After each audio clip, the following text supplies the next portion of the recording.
जी, सबको सादर नमस्ते। कल जो बात चली थी, उस पर मैंने बहुत विचार किया, बहुत सोचा समझा और उसमें मेरा ये निर्णय है कि जैसे कि वेदों में आता है उपत्वाग्ने दिवे दिवे दोषावस्तर धिया वयम नमो भरंत एमसी। सुबह और शाम दो समय हमको ईश्वर की उपासना करनी है और ईश्वर की उपासना जो है वो संध्योपासना ही है। और संध्योपासना में हम प्रार्थना करते हैं मनसा परिक्रमा मंत्र में कि जो बुराइयां हैं, जो हमसे द्वेष करता है और जिससे हम द्वेष करते हैं, उनकी बुराइयों को आप सब ईश्वर गुणों के नियंत्रण में धरते हैं। तो जो समस्या की बात कर रहे थे कल की मुसलमानों की जनसंख्या बढ़ रही है, हमारी घट रही है, उसमें मेरा निर्णय ये है कि हमको ये सारे द्वेष भाव जो है ईश्वर गुणों के नियंत्रण में छोड़ देना चाहिए। परमात्मा 16 कलाओं के स्वामी हैं और अभी अभी कुछ कुछ दिन पहले प्राण सूक्त भी आया था। उसमें भी यही बताया गया था कि प्रभु के नियंत्रण में सब कुछ है। जैसे इस शरीर में प्राणों के नियंत्रण में पूरा शरीर रहता है, वैसे परमात्मा के नियंत्रण में पूरा ब्रह्मांड रहता है। इसलिए हमको सिर्फ ये देख कर कि उनकी जनसंख्या बढ़ रही है, कुछ भी इधर उधर का बेकार कर्म नहीं करना चाहिए। द्वेष भावों को ईश्वर गुणों के नियंत्रण में डाल देना चाहिए, ये मेरा मत है। बाकी आप लोग स्वतंत्र हैं।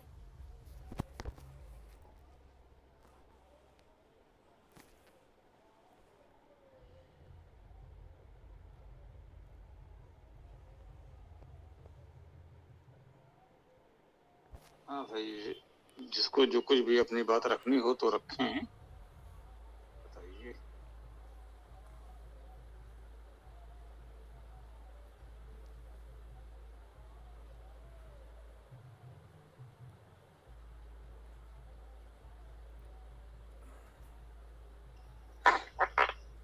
जी, कल जनसंख्या के बारे में भी बात चल रही थी कि कम या अधिक, तो उसके भी दोनों पक्ष हैं। और व्यवहारिक रूप में देखा जाए तो जिस क्षेत्र में मैं रहता हूँ, तो अभी जैसे कक्षा 1 में एडमिशन के लिए गए तो पता लगा कि पूरे गांव में वोटिंग के हिसाब से 2000 वोट हैं और बच्चों का दर देखा तो मात्र 15 लोग थे एडमिशन के लिए।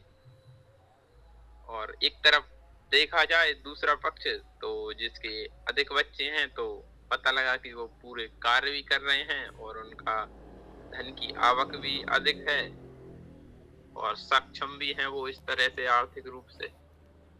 तो दोनों पक्ष हैं उसके। और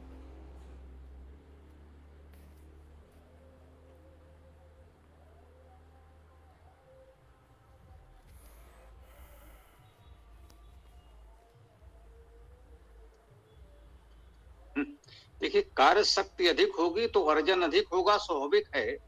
यदि अधिक लोग अर्जन करने वाले होंगे तो अधिक समृद्धि होगी, अधिक अर्जन होगा।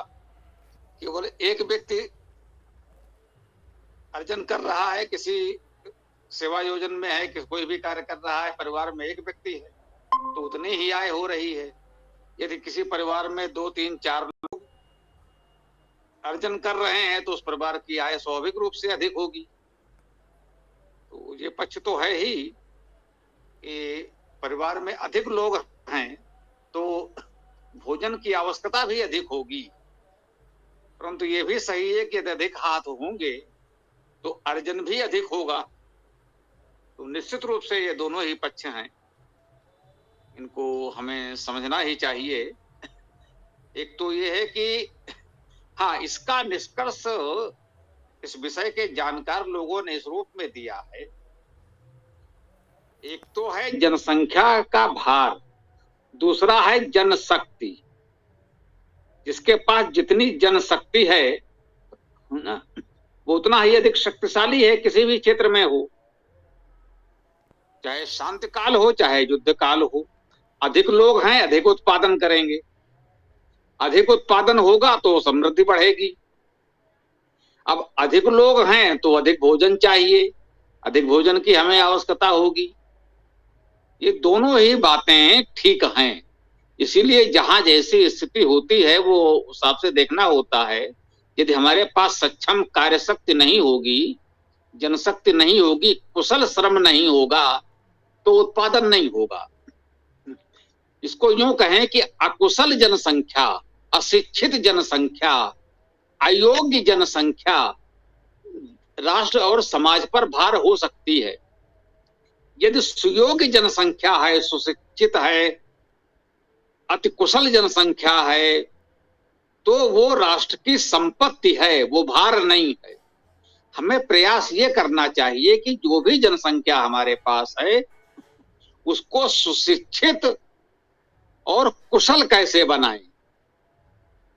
यदि ये व्यवस्था हमने बना ली कि अधिक से अधिक लोगों को हम सुशिक्षित और कुशल बना सकें, तो वो जनसंख्या हमारे लिए भार नहीं होगी, वो हमारे लिए जनशक्ति होगी।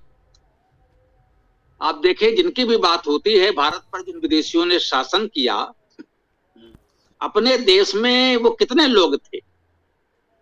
एक कुशल सक्षम जनशक्ति के कारण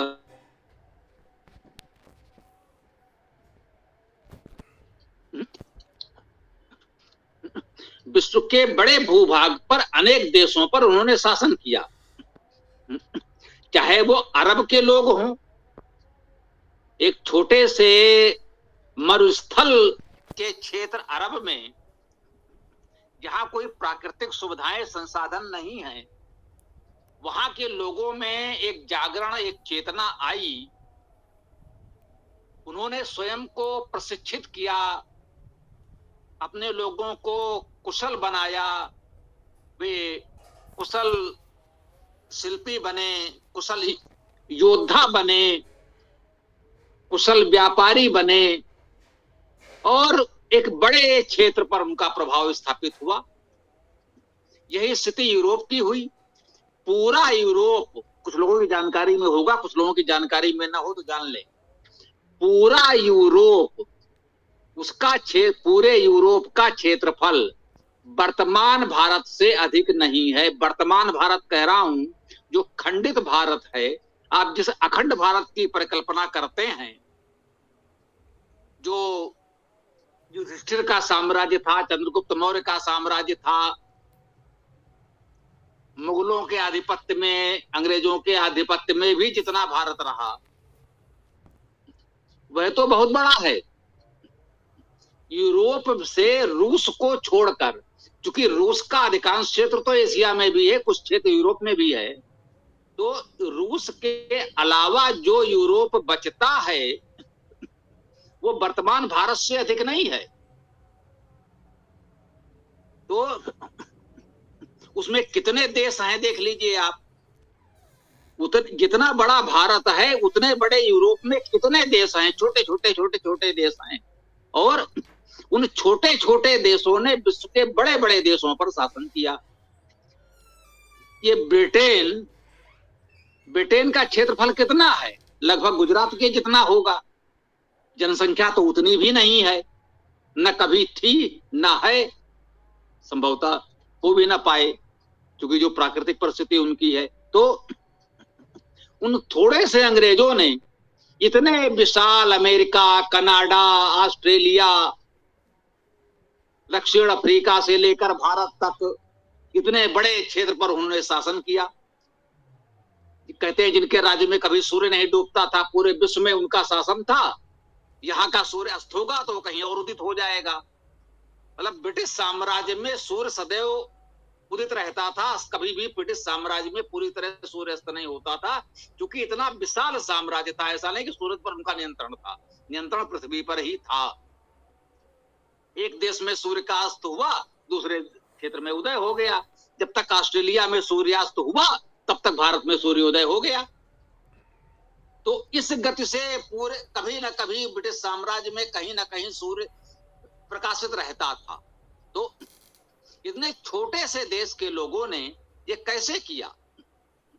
उन्होंने अपने लोगों को सुशिक्षित किया, कुशल बनाया, विचारशील बनाया, प्रगतिशील बनाया, और थोड़े से लोग आकर बड़े बड़े देशों में शासन करते रहे। आप कल्पना कीजिए, उस समय ब्रिटेन से नावों में बैठ कर आना जैसे साधन नहीं थे। बड़े बड़े जलयान विमान उस समय नहीं थे। नावों में चप्पू चलाते हुए कुछ लोग ब्रिटेन से चले और इतनी दूर भारत में आकर अपना शासन किया, और भारत के लोग उनको नहीं भगा पाए। ब्रिटेन से पहले, यूं कहें, इसको जरा संदर्भ जोड़िए, आपका ध्यान सब होता न गया हो। बाबर से पहले वास्को डिगामा भारत में आया, पुर्तगाल का था। पुर्तगाल कितना बड़ा देश है, आप खोजेंगे तो विश्व के और यूरोप के मानचित्र में कहीं खोजने से आपको नहीं दिखेगा पुर्तगाल कितना बड़ा देश है। और उस पुर्तगाल ने भी विश्व के बड़े बड़े देशों पर राज्य किया। भारत में सबसे पहले सत्ता पुर्तगाल ने गोवा में स्थापित की। अब आप देखिए, उस समय वो पुर्तगाल यूरोप से चल करके नामों में बैठकर यहाँ आए और उन्होंने गोवा में अपना शासन स्थापित कर लिया। बाबर से पहले, इस बात को मैं पुनः कहूंगा, ध्यान दीजिएगा, बाबर तो स्थल मार्ग से सेना लेकर आया, ठीक है, कोई बात नहीं, उसके पास तोपें भी थी, वो विजयी रहा। लेकिन यूरोप से पुर्तगाली चल करके नामों में बैठकर कितने लोग आए और उन्होंने गोवा पर अपना राज्य स्थापित कर लिया। इतने बड़े देश के लोग उन उतनी दूर से आने वाले थोड़े से पुर्तगालियों को मारकर भगा नहीं पाए। हमें थोड़ा दुख और कष्ट के साथ, पीड़ा के साथ कहना पड़ता है कि जिस मराठा साम्राज्य के इतने गुण गाए जाते हैं, महाराष्ट्र में वीर शिवाजी और उनके उत्तराधिकारी पेशवा बाजीराव जैसे महारथी, महाराष्ट्र उनका केंद्र राज्य था। बगल में गुजरात से इतनी दूर से आकर शासन करने वाले पुर्तगालियों को नहीं भगा पाए। मुगलों से टक्कर लेने के बारे में सोचते रहे, कहीं कुछ छोटी मोटी सफलताएं भी मिली। मुगल साम्राज्य अंत तो नहीं हुआ, लेकिन कई बार मराठों को सफलताएं भी मिली, ये भी ठीक है। लेकिन बगल में उतनी दूर से आने वाले पुर्तगालियों को भगाकर वो गोवा को स्वतंत्र नहीं करा पाए। गोवा को उन्होंने स्वतंत्र कराया जिनको ये छद्म राष्ट्रवादी कोसते रहते हैं। गोवा और पांडिचेरी को नेहरू सरकार ने सेना भेजकर स्वतंत्र कराया। ये महान योद्धा उनको भी गोवा को पुर्तगाल से और पांडिचेरी को फ्रांस से मुक्त नहीं करा पाए। तो यहां पर यही विषय जनसंख्या का है कि उन छोटे छोटे देशों के थोड़े थोड़े लोग और उन साधनहीन स्थिति में नाव पर चप्पू चलाते हुए इतनी दूर देशों में जाकर शासन कर लेते हैं। और इतना बड़ा राष्ट्र उनके सामने कैसे विवश बात खड़ा रहता है, उनको वो अपने देश से भगा नहीं पाता। उनके देश पर जाकर शासन करना तो बहुत दूर की बात है, क्योंकि हमारी जनसंख्या अधिक थी, क्षेत्र अधिक था, जनसंख्या अधिक थी, प्राकृतिक संसाधन अधिक थे, अर्थव्यवस्था बहुत अच्छी थी। जी हाँ, एक बात और स्पष्ट कर दें, विश्व में जितना अध्ययन हुआ है उसके अनुसार अति प्राचीन काल से, कह लीजिए मौर्यों के समय से कुछ लोग अनुमान लगाने का प्रयास करते हैं अर्थशास्त्री गण, तो मौर्यों से लेकर मुगलों और मराठों के शासन काल तक भारत की अर्थव्यवस्था विश्व में सर्वोच्च थी। क्षेत्रफल बड़ा था, जनसंख्या बड़ी थी, अर्थव्यवस्था विश्व में सर्वोच्च थी। जो स्थिति आज अमेरिका की है उससे अच्छी स्थिति भारत की होती थी मौर्यों से लेकर मुगलों और मराठों तक। सर्वोच्च अर्थव्यवस्था, विश्व की अर्थव्यवस्था का 1/4 भारत होता था, 3/4 में पूरा विश्व होता था। मौर्यों से मुगलों मराठों तक, मैं पुनः कहूंगा, ध्यान दीजिएगा। और इतनी बड़ी अर्थव्यवस्था, इतने प्राकृतिक संसाधन, इतनी जनसंख्या, इतना क्षेत्रफल, और ब्रिटेन, पुर्तगाल, फ्रांस जैसे छोटे छोटे देश के लोग आकर यहाँ शासन करते रहे और हम उनका कुछ नहीं कर पाए, क्योंकि हमारी जनसंख्या सुशिक्षित नहीं थी, कुशल नहीं थी, अंधविश्वासों, रूढ़ियों में फंसे थे।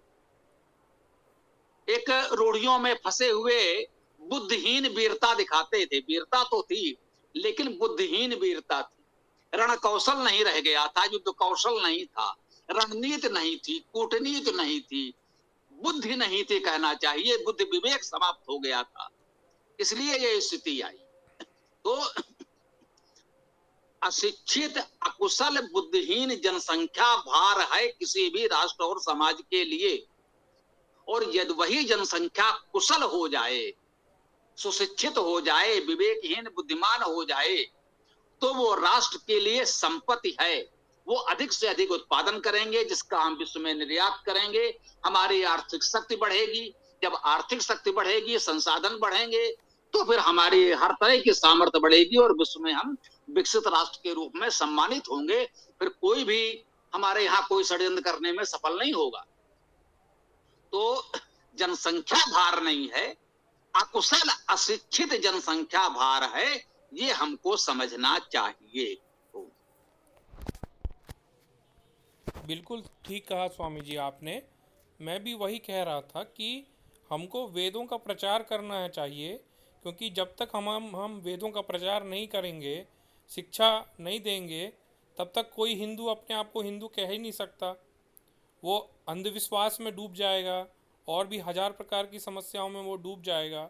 लेकिन जब वेद का प्रकाश उसके मन मस्तिष्क में होगा तो वो एक अकेला ही हजारों के बराबर रहेगा। जैसे महर्षि दयानंद जी, स्वामी श्रद्धानंद जी, ये सब अविवाहित थे, लेकिन इन्होंने लाखों लोगों को वैदिक धर्म में ले आए। उनके कारण ही, अभी मैं कहना चाहूँगा कि उनके कारण ही वेद का प्रचार अभी तक जीवित है।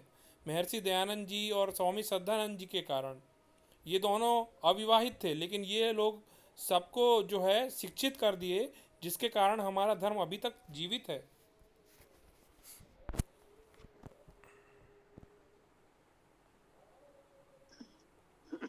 बहुत सुंदर बात है। कुल मिलाकर बात यही है कि जनसंख्या अधिक हो या न हो, मुख्य बात है यदि आपके पास सुशिक्षित सुयोग्य जनबल है तो वो जनशक्ति है, और यदि अकुशल अशिक्षित लोगों की भीड़ है तो निश्चित रूप से वो समाज और राष्ट्र पर बोझ है।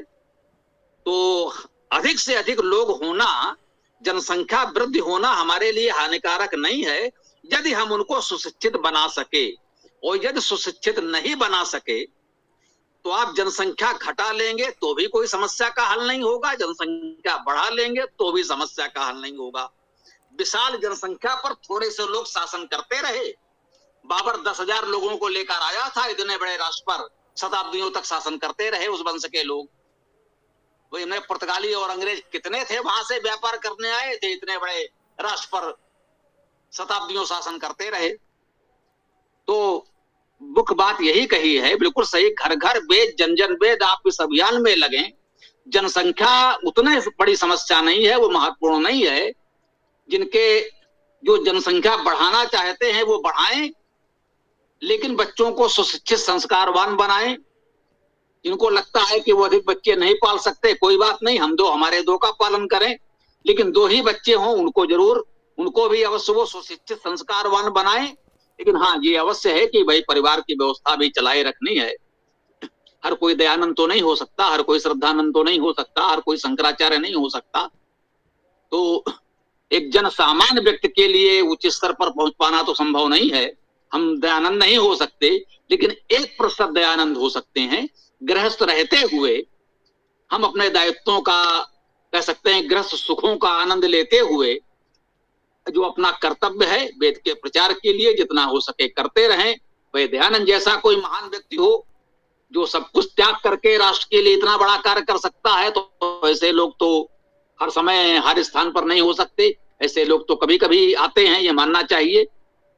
लेकिन जनसामान्य ये है कि सामान्य जीवन जीते हुए, जीवन के पारिवारिक सामाजिक सुखों का आनंद लेते हुए जितना संभव है उतना वैदिक संस्कृत के लिए कार्य करें। जैसा कि हमने कहा कि जैसा कि मुसलमानों ने, अंग्रेजों ने, पुर्तगालियों ने, फ्रांसीसियों ने किया। सब विवाहित थे, सब एक सामान्य गृहस्थ का आनंद ले रहे थे। उनके यहाँ के विषय में अन्य भी बातें प्रचलित हैं। कैसा भी जो कुछ भी था वो सामान्य जनजीवन, सब कुछ खाते पीते, सब कुछ सामान्य भोग करते हुए, और उन्होंने अपने राष्ट्र को वैभव के शिखर पर पहुंचाया। तो हमें कुछ ऐसा बीच का मार्ग निकालना होगा कि लोग सुखों का उपभोग करते हुए, क्योंकि फिर कहूंगा हर व्यक्ति न शंकराचार्य हो सकता है न दयानंद हो सकता है, हर व्यक्ति इतना त्यागी नहीं हो सकता। आपको ये व्यवस्था देनी होगी अन्य लोगों की तरह कि आपके धर्म प्रचारक सांसारिक सुखों का भोग करते हुए वैदिक धर्म का प्रचार कर सकें। तो मुख्य बात यही है कि घर घर वेद, जन जन वेद पहुंचा दीजिए, जिस घर में वेद होगा वहां बाइबिल नहीं पहुंचेगी। जब आप वेद नहीं पहुंचाएंगे तो कोई बाइबिल लेकर पहुंच जाएगा, फिर आप रोते रहिएगा। मुख्य बात यह है कि घर घर वेद, जन जन वेद का प्रचार आपको करना है तो समस्या का समाधान हो जाएगा। जनसंख्या का रोना रोने से कुछ नहीं होगा। जनसंख्या बढ़ रही है, कोई हानि नहीं है। जनसंख्या घट रही है, उतनी बड़ी समस्या नहीं है। अभी जिसे परसों जैसी स्थिति आ जाए तो जनसंख्या का घटना बहुत बड़ी समस्या है, लेकिन अभी स्थिति उतनी बुरी नहीं है। तो जनसंख्या घटने बढ़ने की चिंता छोड़ करके घर घर वेद, जन जन वेद के अभियान में लगे। मेरे विचार से समस्या का समाधान यही हो सकता है। जी स्वामी जी, मैं आपकी बात से पूर्णतः सहमत हूँ।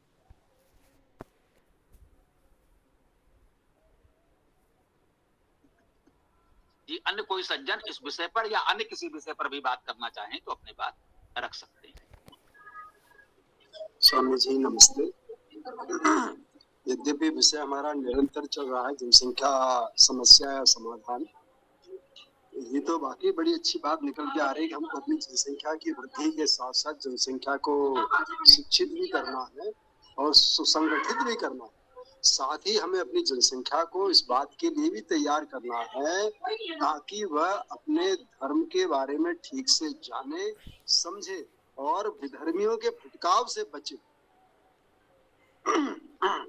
आपने उदाहरण बहुत अच्छा दिया वास्को डी गामा का, फिर बाबर का, और वर्तमान काल में लगातार अनेकों ईसाई पंथ इकट्ठे हो चुके हैं जो धर्मांतरण में जुटे हुए हैं। उन सब से हमारे बचाव के लिए वेद तो रास्ता है ही है, उसके साथ ही साथ हमें इस बात का भी प्रयत्न करना होगा निरंतर रूप से कि हम कहीं ना कहीं बैठ कर के धर्म संबंधी चर्चा करें। और उसके अंदर चूंकि एकदम कोई व्यक्ति वेद के बाद सुनना भी नहीं चाहता, लोग जानते भी नहीं, जब हमारे कथावाचक हमको गुमराह किए हुए हैं और वेद से दूर हटाने की सारे जुगत हो रहे हैं, तो हम सिर्फ धर्म चर्चा करें। उस धर्म चर्चा के अंदर वेद की सूक्तियों, वेद के मंत्रों, उनका भी उदाहरण देते जाए जिससे आम जन को समझने में सुविधा और आसानी बने और वो बातों बातों में वेद मंत्रों को भली प्रकार से अपने आप में समझ पाए और उसकी एक सामान्य बुद्धि के व्यक्ति को बात बैठे कि हम लोग सनातनी हैं तो किस तरह से हैं, हिंदू हैं तो किस तरह से हैं, वेद हमारा धर्म ग्रंथ है तो किस तरह से है, दूसरे ग्रंथ की शाखाएं निकली हुई वेद से वो किस तरह से हैं। ये चीजें धीरे धीरे लोगों के बीच में हम इस बात को प्रचारित कर सकेंगे, तभी समझ पाएंगे। धन्यवाद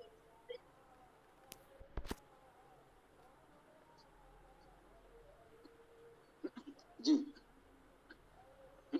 आपने व्यवहारिक स्वरूप प्रस्तुत किया, बहुत अच्छी बात है। हमने वो बात सिद्धांत रूप में कही, आपने ये बताया उसके अगले चरण में कि व्यवहारिक रूप से हमें कैसे करना है। घर घर वेद, जन जन वेद होना चाहिए, लेकिन वो होगा कैसे? आपने बहुत सही उपाय बताया है।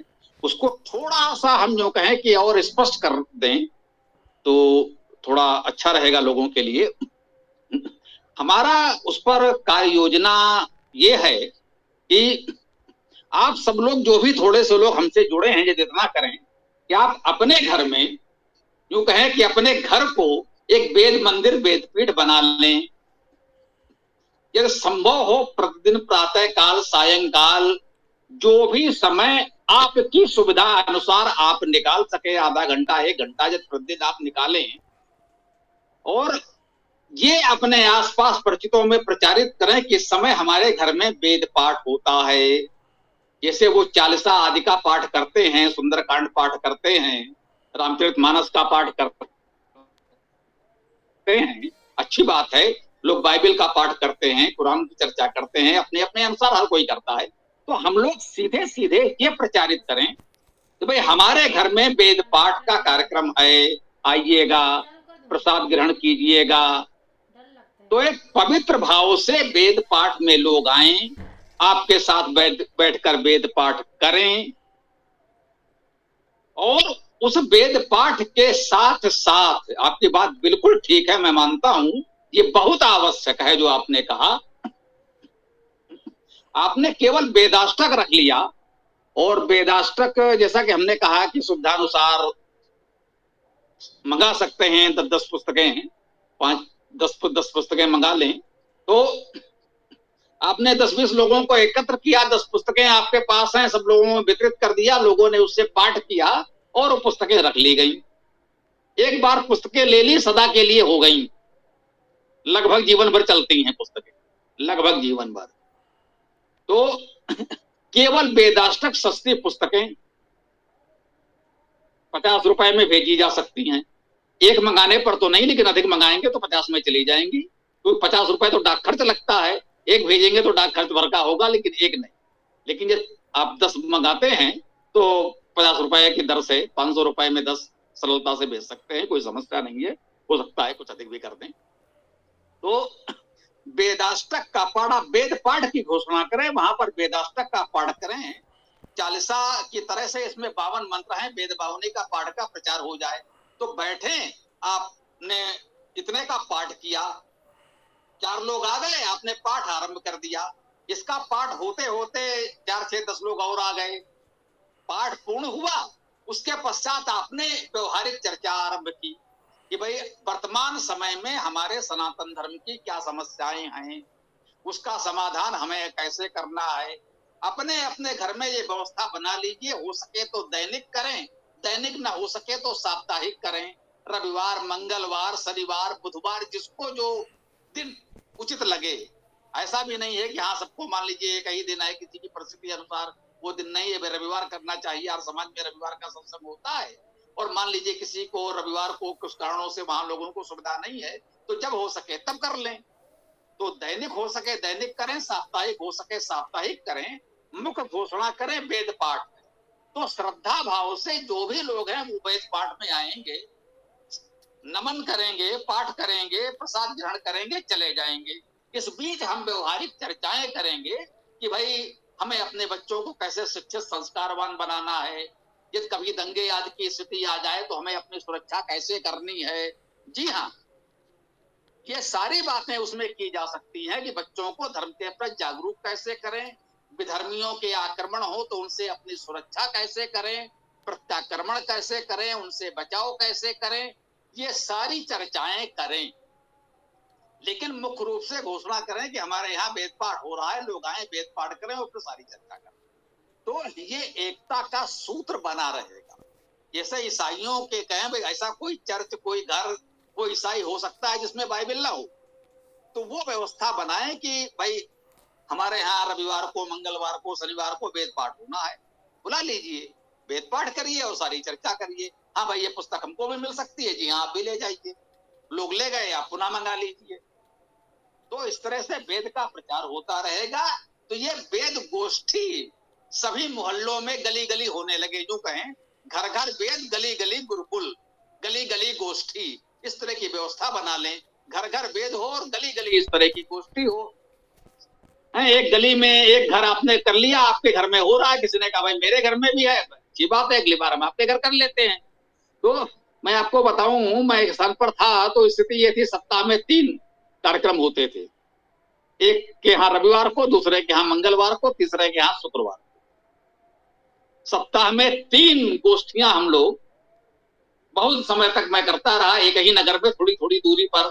भाई गली गली वाली बात कह लें, इनके यहाँ इस गली में है, कुछ गली छोड़कर दूसरे के यहाँ है, कुछ गली छोड़कर तीसरे के यहाँ है। रविवार, मंगलवार और शुक्रवार, सप्ताह में 3 कार्यक्रम हो रहे हैं। भाई ठीक है, हमारे पास चलिए मेरी रुचि कह लीजिए या सुविधा कह लीजिए, समय कह लीजिए, हम तीनों जगह पहुंच जाते थे, जो जहां जा पाता था वहां जाता था। तो इस तरह की व्यवस्थाएं यदि हम बड़ी संख्या में बना सकें तो इसका समाधान हो सकता है। घर घर वेद, गली गली गोष्ठी, और उस गोष्ठी में वेद के मंत्रों की अर्थों की चर्चा तो करें, साथ में व्यवहारिक सामाजिक परिदृश्य, समस्याओं और समाधान की भी चर्चा करें। उसमें दंगे फसाद से बचाव की भी चर्चा करें, बिल्कुल करनी चाहिए। तो इस तरह की व्यवस्था आप चाहें तो बना सकते हैं, प्रयास करें। हम जितने लोग जुड़ रहे हैं, जो कर सकें अपने अपने यहाँ इसको आरंभ कर सकते हैं। ओम।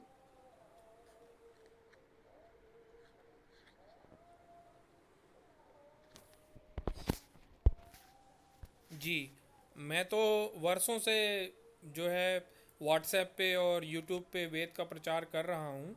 हमारा फैमिली ग्रुप भी है जिसमें मेरे परिवार के और जितने भी मामा चाचा जितने भी मतलब पूरे फैमिली के लोग हैं, सबको मैं प्रतिदिन वेद मंत्र शेयर करता हूँ व्हाट्सएप पे। और यूट्यूब चैनल तो अपना है ही, उसको भी मैं शेयर करता हूँ। तो मेरे को लगता है क्योंकि टेक्नोलॉजी बहुत आगे बढ़ गई है, तो टेक्नोलॉजी का भी सहारा लेना चाहिए, क्योंकि आजकल सबके हाथ में मोबाइल है, इंटरनेट है, व्हाट्सएप है। तो पुस्तकें भले ही वो खरीद ना पाएँ, लेकिन व्हाट्सएप यूट्यूब ये तो चला ही लेते हैं। तो हमको आगे की भी सोचना चाहिए कि टेक्नोलॉजी ऐसे बढ़ रही है, उसका भी सदुपयोग करने में कोई प्रॉब्लम नहीं है। मैं तो शेयर करता हूँ रोज़।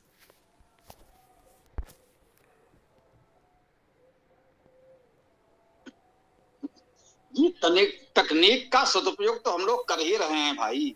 इसी तकनीक के माध्यम से तो हम आप इस समय बात कर रहे हैं। इस तकनीक का उपयोग न कर पाते तो हमारा आपका संपर्क कैसे जुड़ता? हम आप इसी माध्यम से तो जुड़े हैं, तो वो तो करना ही करना है हम सबका।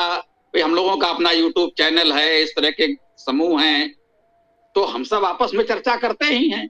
लेकिन जो हरीश जी कह रहे थे वो बात भी ठीक है कि व्यवहारिक दृष्टि से एक क्षेत्र के लोग, एक गली मोहल्ले के लोग, एक गांव के लोग, एक नगर क्षेत्र के लोग आपस में परस्पर मिलें, एक दूसरे के सुख दुख से परिचित हों। किसी को कोई समस्या है, सब लोग जाकर उसका सहयोग करें। किसी के घर में कोई व्यक्ति रोगी या स्वस्थ है, तो सब लोगों ने जाकर के वहां उसका थोड़ा सा सहयोग किया, तो उसका मनोबल बढ़ा। तो इस तरह से एक सामाजिक एकता भी स्थापित होगी और उसका और व्यवहारिक लाभ भी हमको मिलेगा। जैसे कहा गया, यदि कहीं अचानक कोई दंगे आदि की स्थिति आ जाती है, तो फिर ये आप लोग जो हमसे जुड़े हैं, तो उस समय हमको बचाने तो आप लोग नहीं आ पाएंगे। उस समय तो वही आ पाएंगे जो हमारे आसपास आए। यदि वो हमें जानते हैं, थोड़ा सा हमसे जुड़े हैं, तो बचाने आएंगे, नहीं तो गए।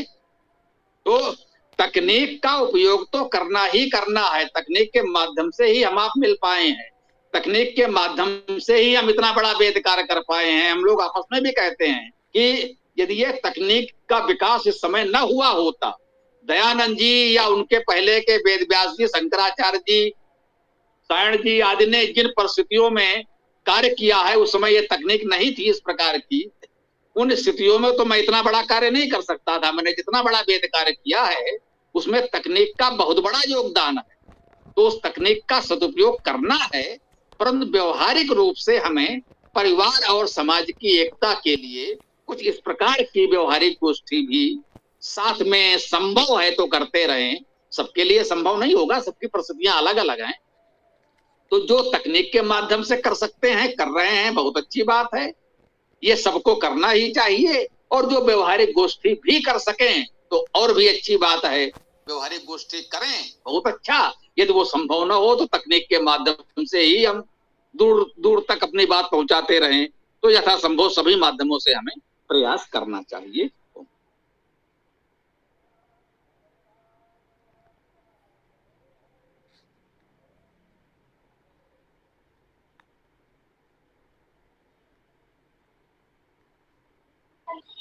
धन्यवाद। इसमें एक अपन और भी आगे बढ़ा सकते हैं, जो समाज के लिए सीधे सीधे हितकारी और उपयोगी हो। जैसे हमारा कोई वेद मंत्र लिया अपन ने, पहला वाला ही ले लेते, ओम अग्निमीड़े पुरोहितम विद्यस्य देव मृत्युजम। तो इसी मंत्र के शब्दों को लेकर के हम भजन बनाएं। मंत्र तो गाएं, साथ में टेक की तरह मंत्र का इस्तेमाल करें और भजन को गीत की तरह गाएं। तो शायद ये लोगों के बीच में और सुरुचिकर बन सकता है। जो आम व्यक्ति की एक लालसा और ललक होती है भजन गाने की, नाचने की, तो वहां पर वो व्यक्ति आकर के ठहर जाएगा, भटकाव रुक जाएगा। दूसरा एक और दिक्कत दिखती है मुझे, जो हमारे बीच में विरोधी लोग हैं।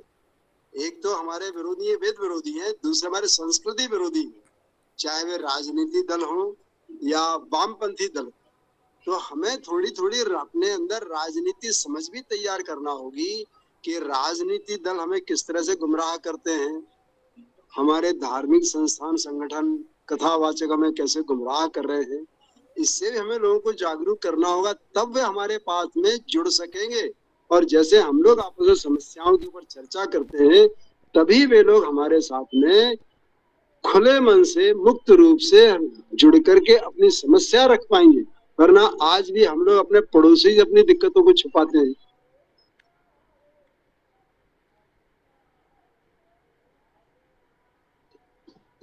ठीक बात है, वही तो कहा, जब आप गोष्ठी में बैठेंगे, एक दूसरे के सुख दुख में सम्मिलित होंगे, तो अवश्य हमारे बीच एक खुलापन आएगा, एकता आएगी। आप हमारे अपने हैं तो अपना सुख दुख हम आपसे कह पाएंगे, एक अपरिचित से क्या कहेंगे। किसी ने पूछा, हाँ भाई कैसे हैं? हाँ साहब बहुत अच्छे, आपकी कृपा है, बस बात समाप्त हो गई। यदि आपके साथ आत्मीयता है तो हम बताएंगे इस समय हमारे क्या कष्ट है, कोई रोग कष्ट है, कोई आर्थिक समस्या है, कोई अन्य सामाजिक समस्या है, किसी कार्यालय में हमारी कोई समस्या है, तो जब आपके साथ आत्मीयता होगी तो हम बताएंगे। तो वो बातें हमें निश्चित रूप से लानी ही हैं। और इसमें इतना ही कह सकते हैं कि प्रयास करें कि पहले लोग जुड़ें। हाँ, एक बात जो आपने कही थी गायन वाली, तो मुझे लगता है वेदायन का जो हमने आरंभ किया था वो इसी से किया था। शिव संकल्प सूक्त और हिरण्यगर्भ सूक्त का हमने उसी लय में काव्यानुवाद प्रस्तुत किया। फिर पूरा वेदायन का हमने वेदायन काव्य प्रस्तुत किया। आपके पास संभवतः वेदायन जो पहुंची है या अन्य पुस्तकें पहुंची हैं, उनमें इन सूक्तों का काव्यानुवाद होना चाहिए, है या नहीं? जरा हरीश जी बताइए। जी स्वामी जी, है, विधायन है पहले वाला।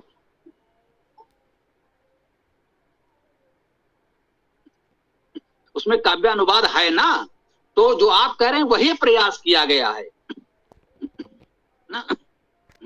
उसको हम यही कहते हैं कि अभी तक वेद को लोगों ने पूजा पाठ का एक बोझिल उबाऊ तंत्र बना रखा था।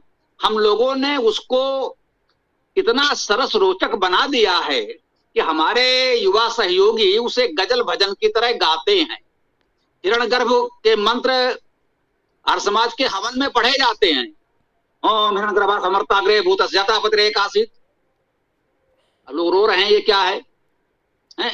एक ने कहा पतिरेक, ये रेक क्या है? हमने कहा ओम हिरण्यगर्भा समवर्तताग्रे भूतस्य जातः पतिः एक आसीत् सदाधार पृथिवीं द्यामुते मां तस्मै देवाय हविषा विधेम। ओम देवाय हविषा विधेम। हिरण्यगर्भ प्रभु ही सृजन पूर्व राजित, इस देव के हेतु धारे हविष हम। ओम देव के हेतु धारे हविष हम। देखिए इस मंत्र को, पूरा सूत्र तो इस समय हम पढ़ेंगे तो उचित नहीं होगा, तो इस मंत्र को हवन में लोग किस तरह पढ़ते हैं और इसको किस तरह से हमने एक गीत गजल भजन की तरह गा दिया। तो ये कार्य तो हमने प्रारंभ कर दिया है। जितना हमने कर दिया है उतने का आप लोग गायन करिए, और संगीत के लोग जुड़े, उसे और अच्छा संगीत में गायन कर सकते हैं। भाई हमने तो एक काव्य की तरह पढ़ा, थोड़ा अच्छा लगा। यदि लोग संगीत के लोग उसे और संगीत में ढालकर और अच्छा संगीत में गायन करेंगे तो और भी कर्णप्रिय हो जाएगा। तो ये हमने जो काव्यानुवाद करके दिया है वेदायन काव्य, तो वेदायन काव्य का इस तरह से आप लोग उपयोग कर सकते हैं। जो हम आपको वेदाष्टक दे रहे हैं 52 मंत्रों का, उसमें भी ये जो वेदाष्टक के 8 सूक्त हैं, इनका भी काव्यानुवाद हम साथ में दे रहे हैं आपको। बल्कि हमने ये भी कहा है कि वेदाष्टक काव्य का ही प्रचार करें। छोटी पुस्तक सरलता से भेजी बांटी जा सके। अधिक संख्या में लोग मंगाएंगे तो हम प्रयास करेंगे, चलो भाई ठीक है, कुछ जो भी संभव हो कागज का मिल जाए हम भेज दें। यदि आप कुछ करेंगे थोड़ा सहयोग हमारा भी, और भी न्यूनतम जितने पे संभव होगा भेज देंगे। तो वेदाष्टक काव्य में यही है, 8 सूक्त हैं, संस्कृत मंत्र हैं, और उसका ऐसा ही सरस रोचक काव्यानुवाद है आपके गाने के लिए। इसलिए हम यही कह रहे हैं, वेदाष्टक काव्य का गायन करें, प्रचार करें। भाई हमारे घर वेद पाठ है, वेद का गायन है, जैसे सुंदरकांड चालीसा का पाठ करते हैं, वैसे ही आप वेद का गायन करें तो रोचक हो जाएगा और लोगों तक वेद पहुंच जाएगा। सरस आपने वेद का गायन किया, फिर आपने जो भी है समस्याओं की चर्चा की, उसके प्रसाद जो हो सका भाई हमने छोटा सा प्रसाद वितरण भी कर दिया और एक सत्संग हमारा संपन्न हो गया। चर्चा में सारी चर्चा करें। हाँ, व्यक्तिगत अनुभव से इतना निवेदन कर सकते हैं कि प्रारंभ में तो अवश्य बचे कि हम किसी की निंदा आलोचना नहीं, प्रयास करें कि हम सब कैसे संगठित हों। वेद हमारा मूल है, हमें पढ़ना है, और ये ठीक है कि विधर्मियों से आदि से जो हमारी समस्याएं हैं, आप ये तैयार रहें कि विधर्मांतरण कैसे रोकना है, सबके वेद पढ़ाना है, अपने संस्कृत के बच्चों को जागरूक करना है, तो वो सब चर्चा करें। बहुत आवश्यक है, कोई दंगे आदि की स्थिति आ जाए तो अपनी सुरक्षा कैसे करें, ये सब चर्चा अवश्य करें। लेकिन संभव हो तो राजनीतिक दलों की चर्चा न करें, अन्यथा वहां अलग अलग राजनीतिक दलों से संबंधित विचार के लोग होंगे तो आपस में ही वहीं विवाद आरंभ हो जाएगा। ये दल अच्छा है कि वो दल अच्छा है, ये नेता अच्छा है कि वो नेता अच्छा है। इसलिए हमने इस गोष्ठी में या सभी जगह ये प्रयास किया है, जहां भी हमारी चर्चा होती है, कि भाई राजनीतिक दलों नेताओं की चर्चा मत करो, अच्छी या बुरी। हाँ, यदि कोई वेद की बात कर रहा हो, किसी नेता ने वेद पाठ किया हो, चाहे जिस दल का हो, उसको सम्मान के साथ कहिए भाई इन्होंने वेद पाठ किया, अच्छा लगा, और लोगों को भी करना चाहिए। कंसा भाई उन्होंने वेद पाठ तो किया, लेकिन वो ऐसा ऐसा भी करते, बोले भाई उससे हमें कोई लेना देना, बाकी वो अच्छा बुरा क्या करते हैं हमें कोई लेना देना नहीं। हाँ, वेद के लिए उन्होंने जो कुछ किया है उतने का हम सम्मान करते हैं, बाकी हमें लेना देना नहीं। तो संभव हो तो ये हम प्रयास करें। अन्यथा होता क्या है, हर समाज के थोड़ा सा जो इधर असक्त हुआ है, प्रचार प्रसार धीमा पड़ा है, उसका कारण हमें लगता है ये भी है कि वेद का प्रचार तो किया नहीं, वेद तो पढ़ा नहीं, दूसरों को निंदा करने में बड़ा आनंद आता है। तो लोग अरे ये तो बस ये सबकी निंदा करते रहते हैं, इनके पास जाओ तो लोगों को अरुचि होने लगी। तो हम लोग प्रयास यही करें कि किसी की निंदा करने के स्थान पर अपनी अच्छी बातें लोगों को बताएं, हम वेद के गुण बताएं, पुराण की निंदा ना करें। हम इसको कह रहे हैं, भागवत की निंदा ना करें, वेद के गुण बताएं। रामचरितमानस की निंदा ना करें, रामायण के गुण बताएं। आप वेद पढ़ाएं, वाल्मीकि रामायण पढ़ाएं, आप किसी से भागवत रामचरितमानस, आप किसी की अनावश्यक निंदा ना करें। कोई बात आ जाए, हाँ ठीक है भाई, उस समय की परिस्थितियां रही होंगी, लिख दिया होगा, ऐसा नहीं होना चाहिए, हम भी इस बात से सहमत नहीं है। हाँ, इतना साहस और करें कि अगर कोई कहता है कि रामचरितमानस में जातिवाद की कुछ ऐसी बातें आ गई हैं, कहते भाई ठीक है, इस बात से तो हम सहमत नहीं है, अब उस समय कोई परिस्थितियां रही होंगी, किसी ने लिख दिया होगा, भाई हमारा धर्म ग्रंथ वेद है, वो थोड़ी है, तो बस उसको डाल जाए, बहुत विवाद में ना पड़े। तो ये मेरा अनुभव से निवेदन है, यदि उचित लगे तो, से जिसकी जैसी इच्छा हो, कुल मिला करके हमें वेद पाठ करना है, वेद का गायन करना है, वेद गोष्ठी करनी है, और सनातन धर्म के लोगों को संगठित करना है। उसके लिए जो उपाय संभव हो अपनाया जाए।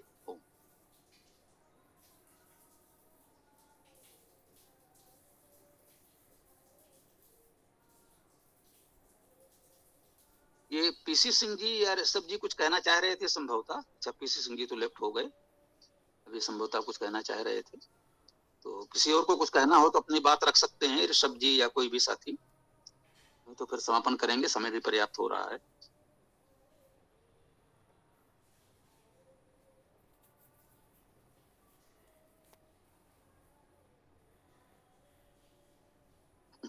जी, ऐसा लगता है किसी को कुछ नहीं कहना है, तो फिर देख लीजिए सीताराम जी, ईसा पुत्र जी समापन कर सकते हैं।